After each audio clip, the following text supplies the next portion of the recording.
여러분 평안하십니까? 오늘도 말씀과 함께 주님의 은혜 가운데 거하시기 바랍니다. 오늘 말씀은 열왕기상 14장입니다.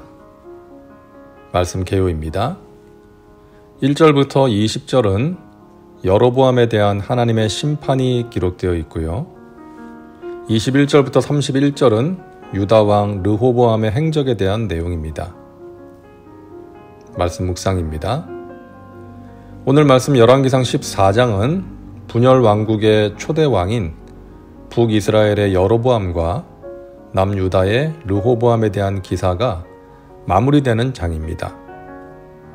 두 사람의 죽음으로 마무리되는데요. 지금까지 성경이 두 사람 중에 더 주목한 사람은 여로보암입니다. 여로보암에 대한 내용이 더 많은 분량을 차지하는데 불행하게도 그의 죄악상에 초점이 맞춰져 있습니다. 바로 전장인 13장이 그의 죄악에 대한 경고였다면 오늘 14장은 그러한 경고에도 불구하고 회개하지 않은 여로보암이 마침내 징벌을 받게 되는 내용입니다. 여로보암의 아들 아비야가 중병에 걸립니다. 여로보암은 아내를 변장시켜서 선지자 아히야에게 보냅니다. 아히야는 전에 여로보암이 이스라엘의 왕이 될 것이라고 말했던 사람이죠. 선지자 아히야가 아들이 어떻게 될 것인지를 알려줄 것이라고 하며 아내를 보냅니다. 하지만 그녀가 들은 것은 아히야를 통해 전해진 하나님의 심판 소식이었죠. 9절과 10절입니다. 내 이전 사람들보다도 더 악을 행하고 가서 너를 위하여 다른 신을 만들며 우상을 부어 만들어 나를 노엽게 하고 나를 내 등 뒤에 버렸도다. 그러므로 내가 여로보암의 집에 재앙을 내려 여로보암에게 속한 사내는 이스라엘 가운데 매인자나 노인자나 다 끊어버리되 거름더미를 쓸어버림같이 여로보암의 집을 말갛게 쓸어버릴지라. 아주 엄중한 하나님의 심판의 메시지였죠. 결국 여로보암의 아들은 죽고 여로보암도 왕이 된 지 22년에 세상을 떠납니다. 여로보암은 실패한 왕이었습니다. 첫째, 하나님을 버렸기에 실패했습니다. 9절을 보면 너가 나를 내 등 뒤에 버렸도다 라고 말씀하죠. 여기서 버리다라는 단어는 샬라크라는 히브리어인데요. 어떤 대상을 쓸모없이 여겨서 멀리 던져버리는 그 물리적인 행동을 묘사하는 단어입니다. 여로보암이 그랬다는 거예요. 그는 왕이 된 뒤에 하나님을 쓸모없이 여겨서 버렸다는 것입니다.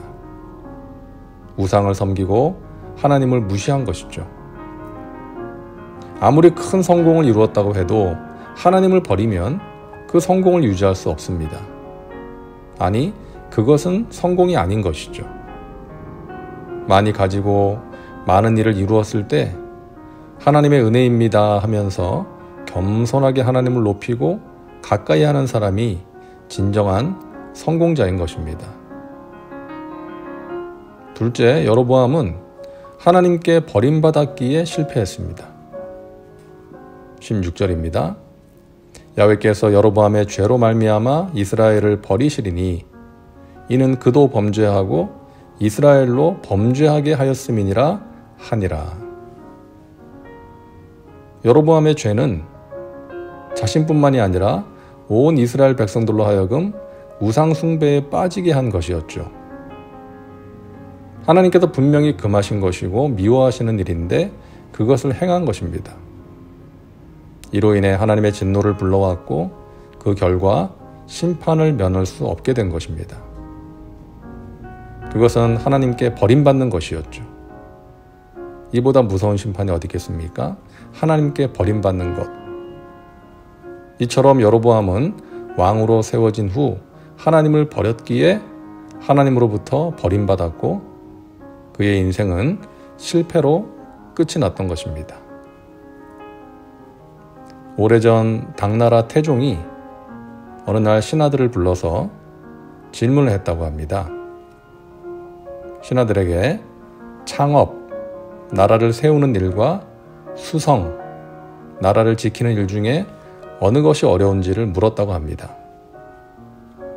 그때 위징이라는 신하가 이렇게 대답했다고 하죠. 일단 천하를 얻고 나면 마음이 해이해져서 욕망을 억제하지 못하고 나라를 망치는 경우가 많으므로 수성이 어렵습니다. 수성이 창업보다 어렵다. 나라를 지키는 일이 나라를 세우는 일보다 어렵다라고 대답을 한 것이죠. 자, 이 말은 오늘을 사는 우리에게도 교훈을 주지 않습니까?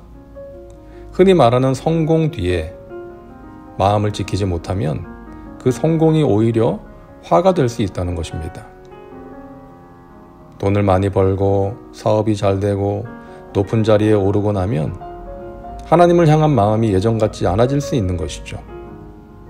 교만이 들어오고 하나님을 멀리한 채 살아갈 수 있는 것입니다.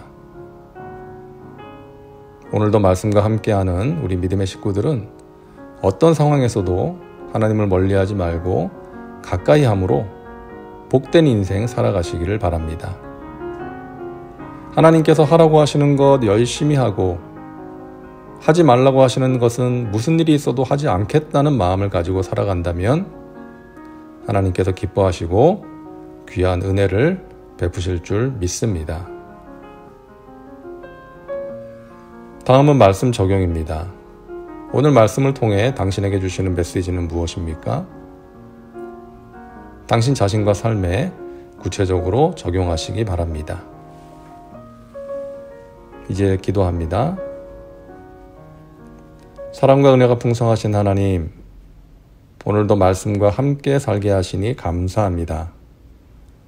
하나님을 버림으로써 하나님께 버림받은 여로보암을 보면서 인간의 연약함과 어리석음을 보게 됩니다. 하나님, 저희들 부요할 때나 궁핍할 때나 평안할 때나 힘들 때나 항상 하나님을 가까이 하며 살게 하여 주옵소서. 오늘도 말씀과 함께하는 믿음의 식구들 날마다 겸손하게 낮아져서 하나님을 의지하고 하나님의 은혜 가운데 거하게 하여 주옵소서. 쌀쌀해진 날씨에 건강 잃지 않도록 지켜보호하여 주옵소서. 예수님의 이름으로 기도하옵나이다. 아멘. 오늘도 말씀과 함께 은혜 가운데 거하시기 바랍니다. 여러분 사랑하고 축복합니다.